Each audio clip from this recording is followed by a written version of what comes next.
This podcast is brought to you by Primary Arms. Primary Arms seeks to provide the best shopping experience for everything firearms. With over 13,000 products from over 400 top brands, Primary Arms carries a complete selection of rifles, handguns, firearms parts, shooting gear, apparel, and more. Every order comes with a commitment to superior service, backed by fast shipping and an expert support team. Primary Arms, serving freedom since 2008. Find out more at frn.deals/PA.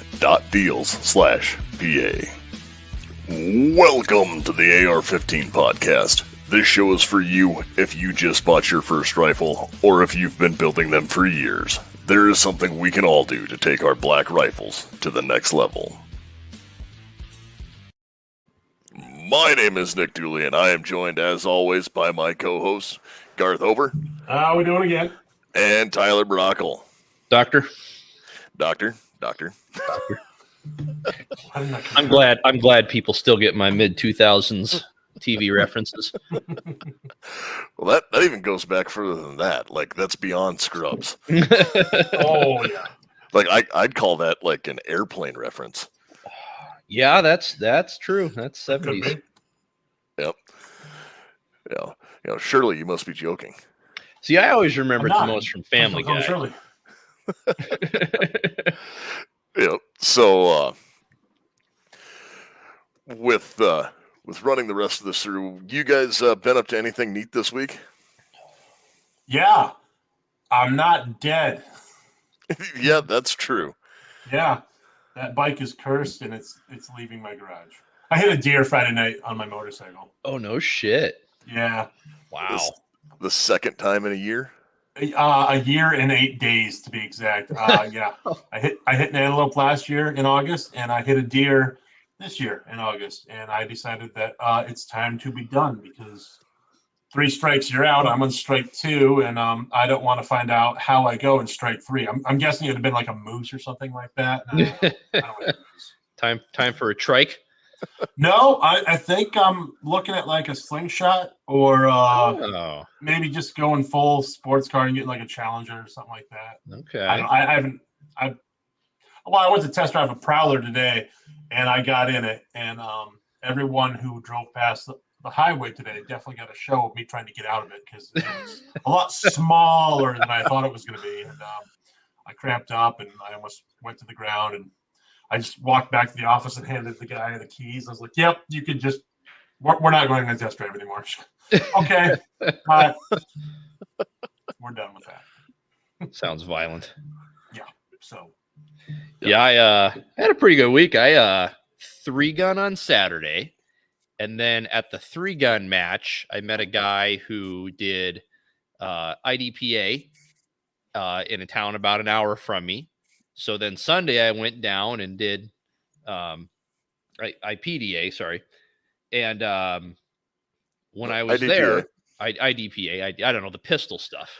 International Defensive Pistol Association. Yes, there it is. I totally new. First time I ever shot it. It was a blast. And then while I was down there, I met the guys from Active Self-Defense YouTube channel. And so then today I went Active Self-Defense or Active Self-Protection? Active Self-Protection. And then today I went over and hung out with them and shot some Trigger Interactive system and did a few good mag dumps and finished it out smoking cigars, then hightailed my ass back here to get this on. So nice. Been a good week. I really thought about coming over Saturday and shooting with you in that, but then things drastically changed. So that one, it was interesting. They did the videos looked awesome. Yeah, because instead of this one, normally you do a stage, right? And it's just you. Yep. But what they did was the stage was mirrored. And so 2 people would go at a time, do the exact same thing on both sides, and it was head to head, and then it was a double elimination bracket. So it was something I'd never done before. So the final target was always like a dual knockover, and who would ever get all their targets and knock the duel over first would win, and pretty legit. From looking at that. That was what I would call a pesky popper. Because they are like probably like 10 to 12 inches tall and 4 inches across at their widest spot. Yeah. Yep. Yeah, If you don't have good trigger control, you're screwed. But if you break your wrist or something, yeah, then you're okay. Then it's pretty forgiving. But yep, I've seen more people threaten to cut those up than any other target. Well, I don't know. This weekend, Paul and I are going to put a course on at our local 3-gun club, and he got something in his head last night that he won't let go, and I'm going to fight him till we go set the gun or the stage up. But he wants to do a Virginia count 8 rounds with the Texas Star. I'm like, dude, do you want to come back to the club next year? Because everyone's going to kick you out. There's no way. That's no, not okay. Oh, well, no, it'd be so fun. It isn't. So for anyone who doesn't, for anyone who doesn't know what he's talking about with Virginia count for like USPSA or some of those scoring conventions, that is the approximate number of rounds you can fire. So if it's 8 rounds, there's 5 targets on a Texas Star, you had better clean it in 5 and you get 3 extras. Mm-hmm. Which is weird because normally in Virginia count, your targets are not moving. And so how do you judge if you shoot at one and miss and then you shoot it again? I mean, there's just not good statistics on it. So yeah, I'm going to really try to talk him out of that because no. Yeah. Like Virginia count plate racks are a thing. Yeah. I've never heard of it on a Texas Star before. That is rather unique. Yeah, that's grounds for dismissal of us not coming back next year because we'll be voted off the club. So I actually did something rifle related this week. Ooh. Oh. Yep. I have spent the last 2 days, and I will spend most of next week as well, in a dark room. EST? Deep in the bowels of EST. Yeah. Running EST rifle quals. And the benefit of that is, as the operator who does all of this, with people coming and going, there comes lulls in the time.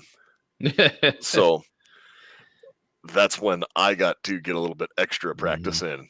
Nice. And run through the new Army qual with the barricades and everything like that several times. And so for those of you who don't know what an EST is, this is a large, basically TV screen that targets get projected on, and then you have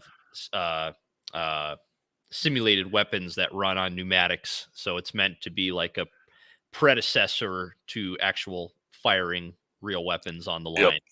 That's actually not bad. No, it's a lot better. Well, for the EST2 compared to the EST2000, their latest updates they've done on it, it's actually a really, really high end system. Yeah, and graphics are great. The capabilities of it are like you can set up different scenarios and walk through like you're playing a Call of Duty video game. Mm-hmm. Nice.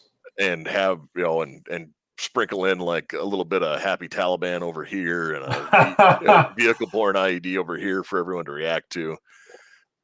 But what we were doing was just sticking to just range training, so we weren't doing any of that fun stuff now. And yeah, that's it's a really, really nice simulator that costs a lot of money. Oh, I can imagine. It does. And it doesn't work half the time. Oh, they fixed that now. They did? Oh, yep. Okay. And I also have learned how to repair a lot of it. Yeah. Because I've spent about a month in one as an operator. So I've learned a lot of the tricks of the trade there. But no. By the way. Oh, so you finished your statement. Sorry. No, so I actually got to do like rifle-ish things. Well, that's nice. That's good. That's a change of pace. Yeah. Yeah. I was going to say you can thank me because your wife was getting rid of a couch, which I'm going to use in one of our stages on Sunday, and then she just volunteered me to clean your entire garage and get it ready for do the defense things. Yeah, I heard that.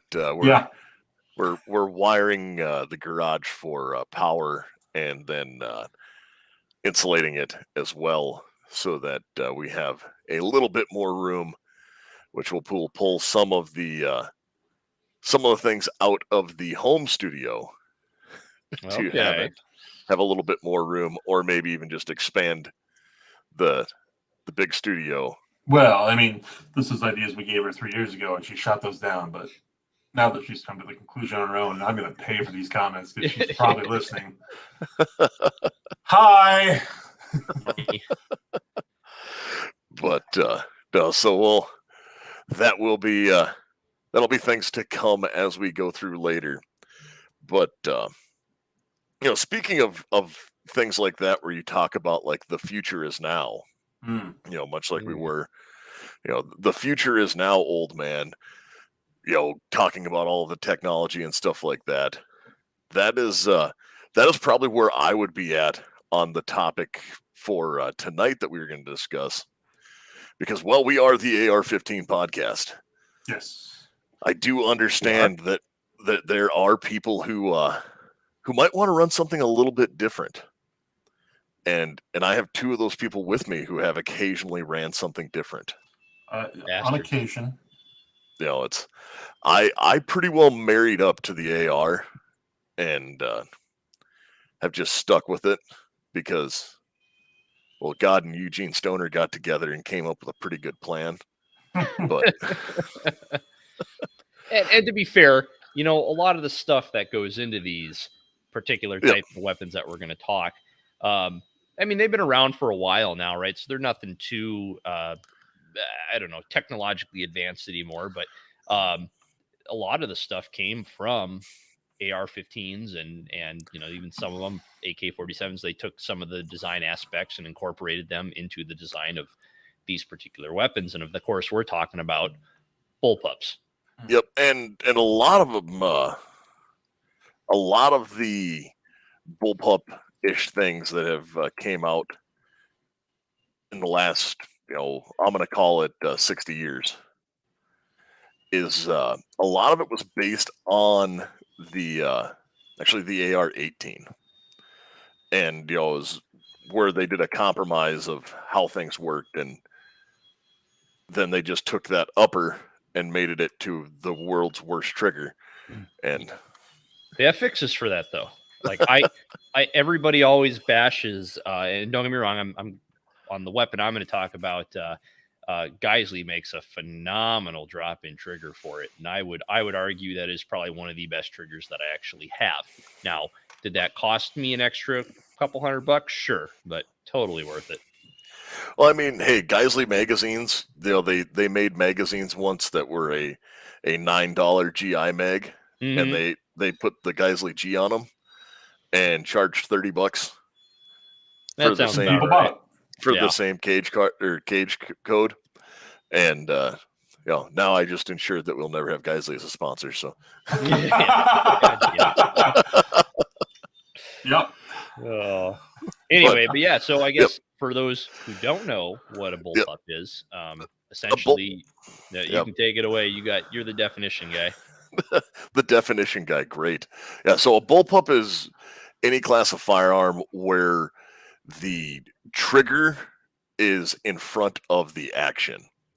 So, like some famous bullpups, it's a lot of handguns would be no, because like the breech and the barrel and all of that on a Glock is still in front of the trigger, because how that whole action thing works. Think of as fans of shitty 80s action movies, the Steyr AUG, which was the has the magazine in the armpit look, and the all of FN P90. You've seen that in every James Bond and Bruce Willis film. Yep. And it's these all go through, and there are a lot of different firearms that have it, but the textbook definition is one with the firing grip located in front of the breech of the weapon instead of behind it. So when I called it the action, it would actually be considered the breech. There are multiple things of like there are conversions for regular rifles. Yeah, to make them bullpups. Yeah, there's one that a guy made a 3D printed bullpup conversion for an AR-15, and it is a thing that exists in the world. Yeah, not necessarily recommending it, but it's out there. And ultimately, the whole point is by essentially moving, like your action back, so it's predominantly in the stock of the weapon, right? You can essentially have a 16-inch barreled gun that is actually shorter or the same length as an M4, and that's just basically because you've incorporated the action into the stock. And so that's the major benefit, is you can still have all of the energy and muzzle velocity, the same barrel length, while getting a smaller, more compact package. There are benefits, there are drawbacks, that being, I think, the main one. Another one being that it's noticeable with the weight, right? Because like with an AR-15, the stock and buffer tube is actually fairly light, so it pushes more of the weight out further from your body. Whereas with the bullpup, having a lot of the inner components back towards your shoulder more, it shifts the weight back, and it makes it seem lighter, even though it isn't. You just have less of a moment being put on your arms because the bulk of the components are closer to your body. Yeah. Well, yep. And if that makes sense, you guys can unpack that in any way, shape, or form that you want. Nope, that makes a lot of sense. And when you look at it, of course, again, we are harping on 16-inch barrels because, and a lot of times you'll see bullpups with odd length barrels that you don't normally see. Mm-hmm. Like you'll see a 17-inch barrel or something like that, because with all of the joys that are the NFA, there are rules about overall length instead of just the barrel. Mm-hmm. So here in the U.S., according to the National Firearms Act of 1934, a firearm must be over 26 inches long and have a barrel of at least 16 inches to be considered a rifle. If it is under that, it is an AOW. So you see a lot of things that are like 26 and a quarter inches long and things of that, because they do very specific things to ensure that they have the right sizes. Mm-hmm. And that's why you'll never see a pistol bullpup. Yeah, that's true. Well, there was one. Really? There was it the Boberg? I've never heard of that. No, I'm gonna look it up right now. It was a handgun, and when you loaded the magazines for it, you put them in backwards. Really? Like the magazine itself was backwards from how like you would normally think of it, and it grabbed the round, like as it ejected the top one, it would pull, like push back on the round and flip it like a U before it went forward and drop it into the, like the round did a complete U-turn. They were based out of like Minneapolis, Minnesota. Really? Are they still making them? Bond Arms, I believe, bought the patent rights to it. So yes, the people who make 4570 Derringers. Yep. And I'll look it up later. I'm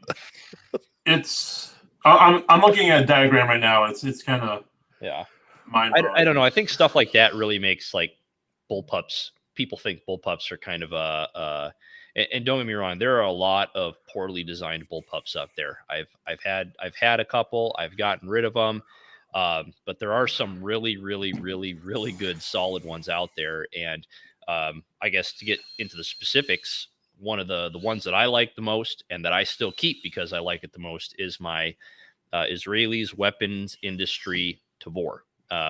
There are two versions out there. There are the SAR, which I think was the original version, and then they came out with the X95, and that's actually what I have here.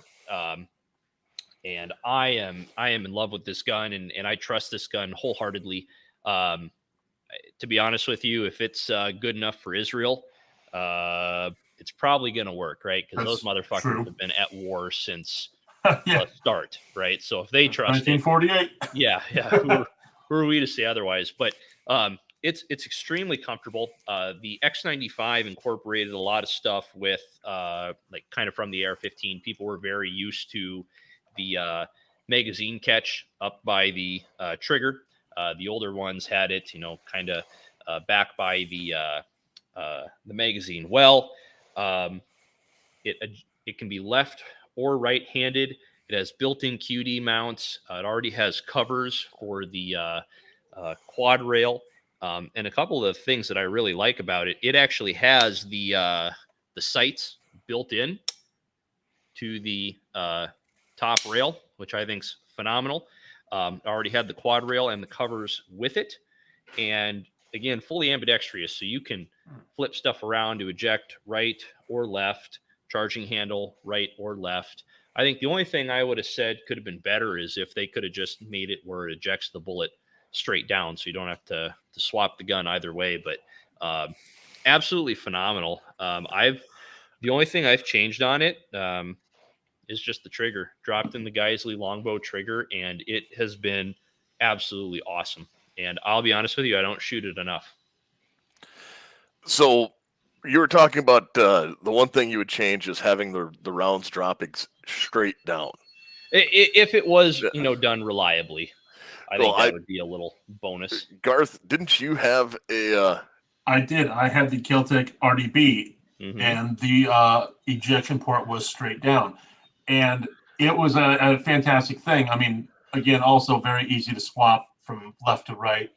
I mean, it was 4 pins, and I only had the gun for like 6 months, just because I was going through a Call of Duty phase where I had to have every gun I had on the game, so that was expensive. But I really did enjoy it. There's other reasons why I got rid of it, and I think sometimes I would like to own another bullpup again. But the one issue I did have with it is because the ammo did drop straight down. If you're a Carhartt guy like I am, and I love front pockets, my front pocket would fill up with ammo, or hot brass, I should say. Oh, interesting. So dang quick. Oh, and it got warm. As our resident wrong-handed shooter. Yes. With it dropping straight down, firing from the left-hand side, I could see how it would just fill that pocket completely up. It did. I suppose. So, I mean, if you're wearing full kit with body armor, would it just start collecting in all your mag pouches and everything? Well, see, I don't know. I've never shot with any of that stuff, so I was intrigued by your Israeli weapon because as soon as Dewey said we're talking bullpups tonight, I went, damn it.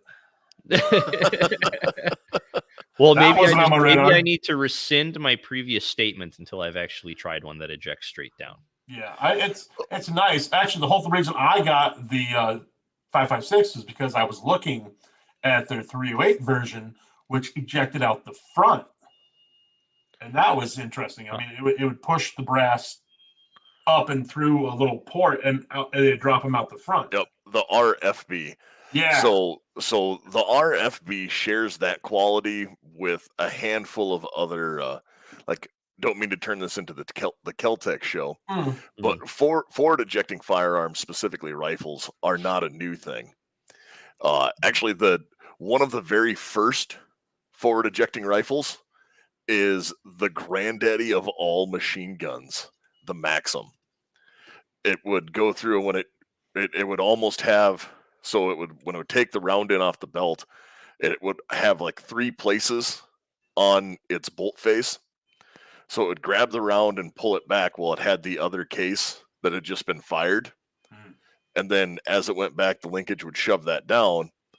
And then the one that had just been fired would go forward into a tube that was a bloop tube, where it would just bloop and put the extra brass there. And then as you shot, it would just kind of casings out the front underneath the barrel. And the Desert Tech MDR does a very similar thing where it has a channel where it just, kind of droops them out the front underneath the barrel. And then the RFB also does forward ejecting. I got to admit, so I've never shot the Desert Tech, right? But when I was looking at different bullpups, back in like the 2015 era, when I was first got the Tavor here, I did a lot of research on YouTube and seeing how guys liked it, and I heard there were a lot of issues with that one. Can't say firsthand, but I heard a lot of guys say it jammed or failed to feed quite a bit, so I kind of always stayed away from it. What was your price point on the Tavor? At the time, I think the MSRP was around $1,800. Okay, I was at 16 with the Kel-Tec, so I mean, yeah, they're comparable in price. There is a new, version of a bullpup that's on the market today, and Springfield one, is that what you're referring to? Yeah, the Springfield one. That, I mean, I left the VHS tapes in the 90s, and they probably should have too. Yeah. But it's from your favorite Croatian importers, Springfield Arms, or Springfield Armory. Yeah, and from what I understand, now I've never shot one. Now when I did that carbine class last month, there was a guy who brought one, and he employed it fairly effectively, and I got to hold it and touch it, and I mean they do incorporate some pretty neat things. I thought, like for example, it's got a fully ambidextrous charging handle, exactly like the G36, where it's right in the center, and then the handle is spring loaded and can turn either way.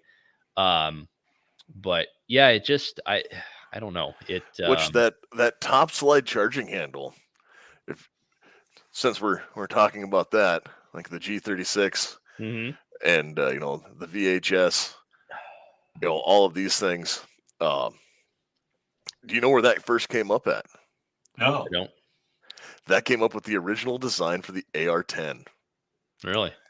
In the carry handle, Brownells actually did it on, I think it was the original BRN-10 retro rifle.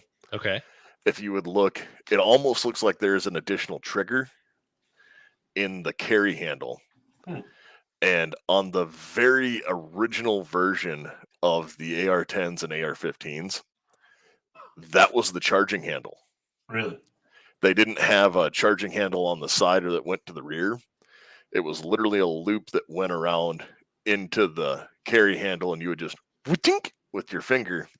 Ooh, that is not a good look.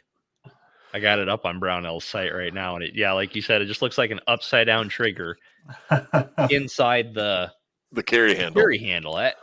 No, it's not doing it for me.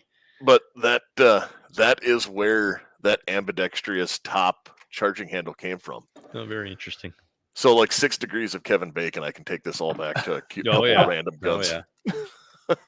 But anyway, from what I understood was this weapon prior to coming over here basically had a predecessor that was used in the Croatian military. So it's not brand new. It's been vetted, right? Well, I think it's just new to us. Yeah, it is new to us, and of course we are talking about the Springfield Hellion, and I will continuously refer to it as the VHS. because that's what it is.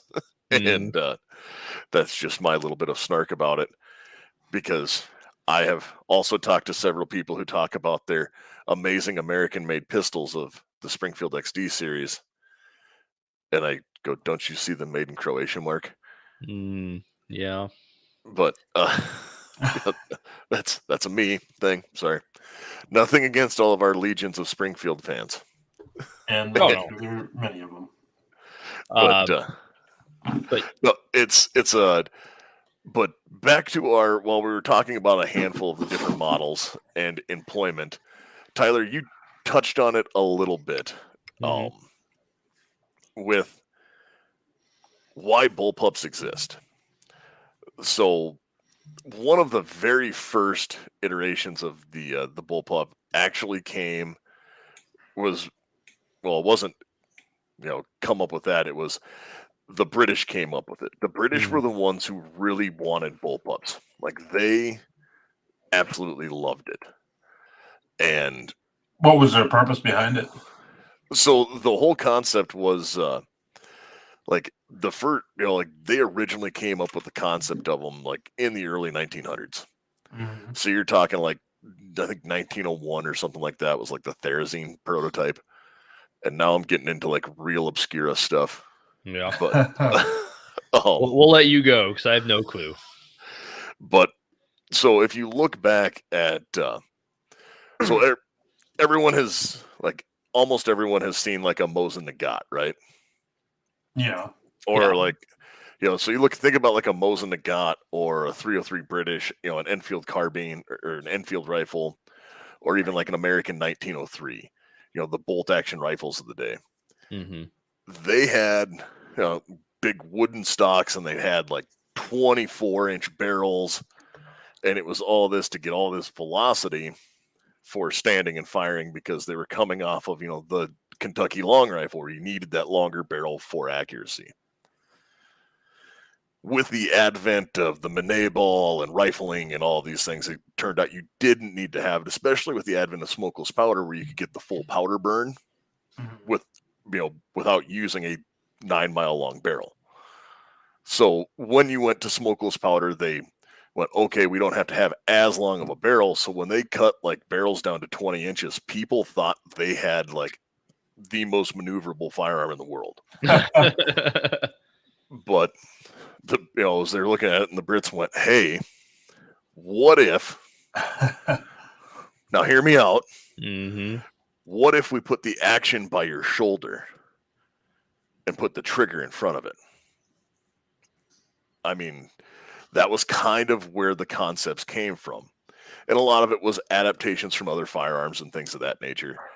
But it was, after World War I specifically, because that's where you saw the advent of like machine guns and tank warfare. Yeah. And they realized that like no longer were armies going to march across and stand in formation and fire at each other. Now you had to implement tactics with vehicles and moving and all of these things. And they wanted a short maneuverable rifle, but still wanted to get all of that goodness of a long barrel. So if you would take like Tyler's Tavor that he has there and put it up next to like, say, my 11.5-inch AR that might be in that same shop. Yeah. Maybe. Let me collapse it all the way down just to be fair. Well, actually, you're not going to be shooting it in that position. Yep. So let's set these on the chair. So even this 11.5-inch rifle is still 2 inches longer than the 16.5-inch rifle, or 16.5-inch barrel on this bullpup. So, I mean, that is kind of the reason behind it. So you have one of those is a pistol, according to the NFA. Sorry, pistol. I didn't say that. Yep. And one of those is a rifle, and the shorter one of the two is the rifle. Yep. So now here's here's a Aero Precision rifle. Yep. I have, and it is actually, it's a 16-inch, but the gun is 7 inches longer than the Tavor. So for like working in and out of vehicles, in and out of like even looking at the trench warfare of the First World War, anytime you have confined spaces, you have the capability to have a full power rifle, but in a far more compact package. So that is where generally the biggest downfall of the bullpup has always been the manual of arms and the trigger. Yeah. And the reason why I say the manual of arms, and that is going into something we might, we should talk about something like that next week with manual of arms and ergonomics, because having the having the mag release back by the magazine might sound, super intuitive because, I can just grab it when I grab the magazine. When you're running an AR and just push the button and the magazine falls out and then I put the new one in is far superior. Now, yes, I know you can train your way out of it, but as I have said about running an AK, a expert with an AK will still do mag changes slower than someone mediocre with an AR. Yeah. I think that might be the biggest downfall of the Bullpups is you're restricted really to the 30-round mag. I mean, you can get a 10 or 5 or 20 in there, but I don't know if you can stick a 50 or a 100-round drum in there, can you? Will it reach up in there? I have seen. Yeah. You can. I wouldn't do it though, because what happens is when you grip it, right? Oh yeah. Your arm is right here, and then what happens is absolutely. Yeah. you have to chicken wing basically a little bit. It pushes it out and gets rid of the form and function that you're supposed to have. Yep. But I mean, it really is the nice close quarters gun. And for that aspect of having a can on it and stuff, it's well. And the other thing too, I like about it, kind of going back to our topic the other week, it's also piston driven, right? So it's now I will say I know one guy who has a Tavor that is suppressed. He does have a can on it. Yep. And he does not prefer it as a silencer host. Really? Now that you say that, I would think you would get a little gassed out, but honestly, I don't. I have a Surefire can on mine, and you don't have that charging handle right by your nose, so the gases aren't coming out there. And his is he was running a Dead Air Sandman K, and was just straight up the whole side of his face. Really? From the piston let off. Maybe I guess that wasn't my experience whatsoever. So I don't. Mine either. I mean, the only problem with mine is I had a steel can on mine, so I made it front heavy, and I put one of my titanium ones on there, and I'd be super happy, But that's just me. Yeah, and I mean, I'll just keep running my long guns because that's fine. Yeah, you do that. Every group needs a long gunner in your mind. And don't get me wrong, right? Like my main gun is still an AR. Oh yeah. Yep. I have my LMTs. I have my Aero Precisions. I'm kind of all over the board on the brands, but I was very impressed with the Tavor and what it did, and I've held other ones. I think the only other one that I still want that's on my to get list is the P90 from FN. You like that? I've shot them before. I've had friends who've got them. Yeah. I'm not overly impressed with them. Really? And maybe it's going to be one of those where I get it, I use it for a year and don't like it and sell it. It happens too, but the round intrigues me. The history intrigues me. It is a NATO standard round now. Yep. It's even more compact than the Tavor. 50-round mag. I mean, all around, it's just intriguing to me. Now, have I shot one? No. So, again, that's also the reason why I kind of want one, just so I can know. Yeah, no, and then you can tell me I told you so. No, that's fine. That's, I don't know. I've bought guns just to see how they shoot, and then stop there for but then after the ammo prices got so man, we had to bring up the Vector. I'm not bringing up the Vector. Yeah, because both of you guys had them. Both, yeah. Actually, speaking of Bullpups, I bought your shotgun Bullpup. The Keltec? Yeah. You bought the KSG? I did, and then I sold it because I had huge problems with that. Like, again, I really appreciated the engineering and the ingenuity and thinking outside the box that went into that. Yeah. But at the end of the day, I was having shells after I shot expand and they wouldn't eject. So I had to use high brass every single time. And then every once in a while the shells would just expand and jam in there. And I had a Gen 2, right? Maybe they fixed that. But it was very picky about what ammo it liked to run. yes, yep, Yes, and it completely turned me off. So I'm never buying another Keltec KSG or Keltec shotgun. Not to change subjects completely of this whole topic we're having, but what was your reason for getting rid of your Vector? Were you having firing pin issues? Yep. Okay. No. Mine wasn't my Vector. So again, same thing. I really appreciated the engineering, the thinking outside the box. I thought it was pretty neat with the whole moving the bolt in a downward to counteract the muzzle climb. I was like, that's brilliant. It's very compact. Let's see. The first thing. I mean, that action worked really good for a knuckle brake Luger in like 1928. Yeah. So, okay, they're not the first ones. All right. Roger. It was just upside down. Well, so the first thing they had one of those charging handles, right, that was spring loaded. And so it would be parallel with the barrel. And then you would grab it, rack it back. And then when you would let it go, the charging handle would slam against the polymer side and it would start cracking. And so I sent it back and I said, hey, something's up with your polymer. They replaced the upper and lower polymer, sent it back to me. And then it did it again. They just replaced the part. They didn't fix the issue. Yeah. And then I got it back and I was using Glock mags. I always used good quality Glock mags. Yep. The ejector then got bent and was rubbing against the bolt. And so it wouldn't go into battery. And I had to send it in once again. And their response was, "Oh yeah, that happens sometimes."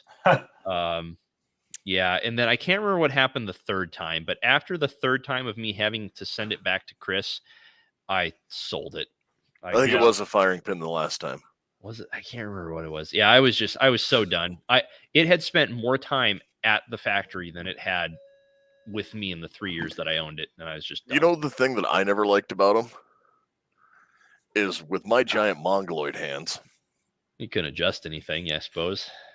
When I grabbed a hold of it, at the front, because of how everything sits on the vectors and the action and everything. Did you drop the mag? You should grab it up front, but it has this really great, like, giant angled fore end that's the mag. Oh, yeah. Yep. And as soon as I would grab a hold of it, I would dump the mag out the bottom. Yep. I do the same thing. Yeah. Speaking of Keltecs, the CP22 and CMR 22, the 22 Magnums that they had that held 20 rounds, I had the same problem with those. I would grab a hold of them and just instantly shit the mag out. Yeah. And it was never made for someone with my size of hand because it had a heel release. Yeah. I felt that mag release, even if you didn't have big ass hands, could easily have been hit and drop your mag out. Like say you're this isn't a barrier or something. This isn't bag on Keltec night by any means. Well, it's a Vector. I think we're equally distributing that's kind of fucked up, guys. Yeah. Well, I mean, I just want to see the engineering department at Keltec when their little model train full of cocaine comes through the boardroom and they're going through like, man, you know what we should do? We should take those P90 mags and put them on like an even more space gun looking thing. It'll be awesome. And then like you get the Keltec 5.7 that they came out with here not too long ago. I mean, that one. But they came out with their own variant when a lot of the that thing when the patents ended. Yeah. And then you have that. So George Kelgren, the guy who owns Keltec, is amazing and has done a lot of stuff for the firearms industry. And like he invented the Tech 9. Oh, really? Okay. Like it does kind of have a, now that you say that, kind of does have the essence of one. Like that's where he started. Like he came to America and like Tech 9. Like that was his first gun that got really mass marketed here. Interesting. And he does a ton of really awesome engineering. Like Ruger took a bunch of their ideas Like the Ruger LCP. I'm sorry, I just went down a rabbit hole of like Keltec design qualities. I think we're off. It's fine, man. I've got so many Keltecs I actually want to own. I would love to own a sub 2000 eventually someday. They have went astronomical in price right now, and they're what's with this rifle here, the SU-16. I really want. So I have shot an SU-16. How do you like it? We bought one for $400 back in the day and ended up selling it to my brother-in-law. And I did not like the factory iron sights on it. Yeah. Because it had like a wind thing that like it moved on its own for wind adjustment, which was super goofy. But it had an integrated bipod. Yeah. The whole fore end, like you pop the it comes out, piston driven 223, runs on AR mags, and it's a really neat little system. They're an accurate little rifle, no complaints. They have a model that actually folds in half too. Yep, I was just looking at that too. So it might happen too, because I haven't bought something really stupid in a while. So you're due. Oh yeah, kind of. Yeah. I mean, the next purchase I would want to make from Keltec, like I religiously carry a Keltec P3AT sometimes, and people can talk crap about them, but it goes bang every time I pull the trigger. It might make my hand bleed because reasons, but it has never not fired, and I've put a couple hundred rounds through it. So yeah, I've only had one bad experience with Keltec, and that was the PMR 30. Yep. It wouldn't eat ammo, but I was a really neat concept. I mean, 30 round, 22 mag, that's cool. Yeah, that's hard to do. I mean, well, anytime you get into the rimmed cartridges and doing a lot of them, like, well, that's the reason why, like, if you build an AK, like that's a rimmed cartridge. And if you do a 7.62 by 39 AR, you have to put a goofy looking mag in it because it has to have that wicked curve, one, for the tapered casing, and two, to allow that stacking tolerances. Like a Ruger 1022 mag has the same kind of, banana shape, if you will, because it has to allow for that, taper as it goes out for the rimmed cartridges. So when you're running, freaking communist. What? So just don't be such a freaking communist. Exactly. I mean, modern machining methods have come a long way.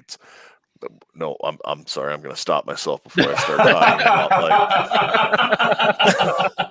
about how belted magnums work and rebated cases and where things index off of and head spacing and we're not gonna do that right now. Fair enough. But I think the moral of the story is the Tavor is probably the favorite bullpup. Yes, I would say so. Right now, I would definitely say that. Yes. One of the coolest ones I ever shot. I shot a full auto AUG once. Really? Oh, interesting. And the most interesting thing about it was how the trigger worked. How is it different? So, like, on an AR or something like that, like even an AK, like any of the automatics that you're used to, there's a lever or a switch that goes like, okay, safe, pew, no pew, pew, pew, pew type thing. Mm-hmm. Not on an AUG. You pull the trigger and it goes bang. And then you pull the trigger further and it goes brrr. Really? Yeah, it's like a 2-stage trigger, but from hell. Huh. And the first stage let the first round go, and then they're like, oh no, just keep pulling it. Yeah. What? Okay, that's a thing. And I'm not sure if it was just like this guy's one-off concept of it, because it's a sample size of one full auto AUG. Okay. And like if this was just some dude who had an 07, 02 and built one, then made it work. Yeah. But it's 100%. You just pull back further, and that's how you engage That's interesting. Yeah, the AUG's been around a long time, and it's been used by like I believe Australia. It's their Well, Australia used that because they didn't use, or Austria used it, not Australia. I thought what's No, the because Australia standard issue right now? they used it wasn't an AUG, it was the British, the SA-80. Oh yeah, why am I getting those two mixed Yeah, up? the SA-80 or the L1A1, depending upon, or I guess that's what it replaced. But the SA-80, and it's their Enfield SA-80s, and those things are just hot garbage. I have nothing good to say about them. I've shot one. Yeah, I don't know. I mean, I can just look at it and like it screams 90s tech to me, even though they've tried to update it as best they could. It just doesn't have the mounting options, the ergonomics, etc. that some other rifles and bullpups that are out there have right now. Well, when you talk about ergonomics, it's really hard to beat the ergonomics of the AR-15, and particularly those of the unique features from the grips of VZ grips that are machined from a solid block of G10. And G10 is great because it's durable and doesn't get slippery when it's wet and covered in mud, blood, or sweat. The 17-degree grip angle and wide variety of textures from mild to extreme and color options are available, along with short versions, 1911 grips, Beretta grips, extreme customizability from standard slim palm walls, thumb notches, safety cuts, bottom profiles, and etc. More than 25 textures and 27 colors are available. The coupon code for this that will give you 15% off all handgun or rifle grips is AR-15 podcast at vzgrips.com. Bam. Damn it. I really need to learn that ad read, because I was thinking just now, I was like, man, I could do it right here, but I don't know how to read it. I was going to do it. I had to set up, but then I heard you jump in there. I was like, beat me to it. Well played. So I'm reading here right now that let me make that sure that's nope, hold on. Disregard. Okay, Yeah. we're disregarding. It says the Australian uses the F88 Austere, which is a version of the AUG. Oh, okay. Maybe I was just automatically assuming because they were like a British Commonwealth. Yeah. They were required to use their same bullshit rifle. But well, the Canadians use an M4. Yeah. So. Yeah. Well, I mean, I guess what I was trying to point out is the AUG is quite common, and here it says this weapon is in service with over 30 countries. So, I mean, not knocking it completely, it's clearly been working for some people. Yeah, and it's not. There are a lot of rifles that are in service today. Yeah. Not because they're the best rifle. No, lowest bidder. Yes, and contracts and government fuckery. And some of them are things where it's, maybe once a month we'll do an AR alternative episode. Yeah, that's not bad. Yeah. And we can talk about things like the Set Me or things like that, where HK looked at an FN design and went, "Hey man, is it cool if I copy your homework?" And they said, "Yeah, go ahead." And they said, "Yeah, man, just change a couple things." And they changed it. And they're like, "Why did you change the good things?" And put your stupid HK fluted chambers in them. Anyways, I digress. Yeah. But so any final thoughts on Bullpups here before we start to shut down for the night? No, as a whole, I really enjoyed my Bullpups, and I wouldn't be opposed to owning another one in the future. So, obviously, the AR is still the superior gun in my eyes. It's just more easy to run, the functionality of it. But, I mean, if you're looking for the odd gun out there, I don't discount any of the Bullpups we've talked about tonight.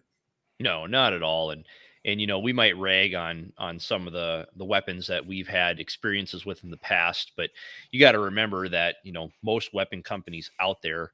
I mean, I love my 320s, for example, my SIGs, but I do recall that they would misfire every once in a while early on, right? Like everything goes through multiple revisions, people make changes, and who knows, maybe my Gen 2 Keltec, maybe they're on like the 4th gen and it's phenomenal right now.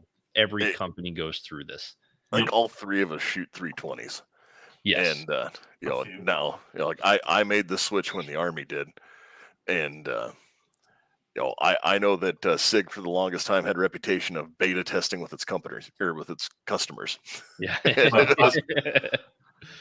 I'm going to find out. I just picked up the X Macro. So nice. Not bad. Yeah. And the last thing I'm going to say on Bullpups is I still want one, and I'm probably going to get one relatively soon. Oh. And it is even a Keltec, because I want the KS7. KS7. The KS7 is the single tube version of the KSG. So yeah, that's right. They allegedly fixed it, almost all the feeding issues and everything on that. Yeah, because when you go down to one tube, it's got to help. Yep, and a 7-round, 18-inch bullpup shotgun that is the same length as the like the Mossberg Shockwave. Yep, they're pretty reasonably priced too. And I don't have a solid breaching shotgun yet. You need a breaching shotgun. So, I mean, that would be a thing. Yeah. And that's a breaching shotgun. That's because everyone needs one. Yeah. And well, you get it and let me try it out. And we'll go from there. I've had a lot of things like that where those conversations have happened with, hey, why don't you let me try that out? And I have a feeling here in a couple months there's going to be a lot of trying things out when we all get to the range together. Yeah, we're gonna hit it hardcore, and then it's get too fucking cold here to really want to be out at the range anymore.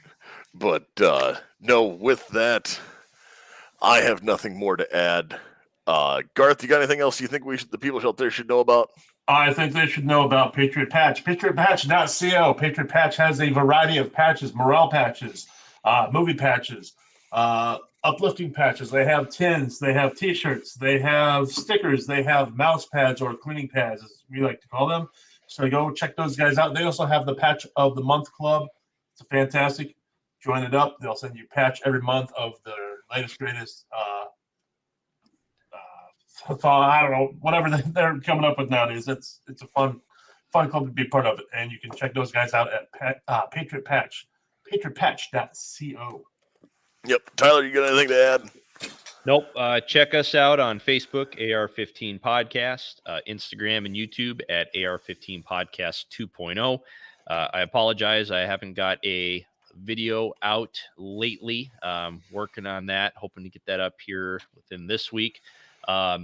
User questions, comments, want to tell us that we're fucking idiots, whatever. You can contact us at AR-15 Podcast 2.0 at gmail.com. And as always, check us out on your podcast app, or you can find us at firearmsradio.net under podcasts at AR-15 Podcast. That's right. And I have nothing else to add as well. So you folks out there, stay safe and stay armed.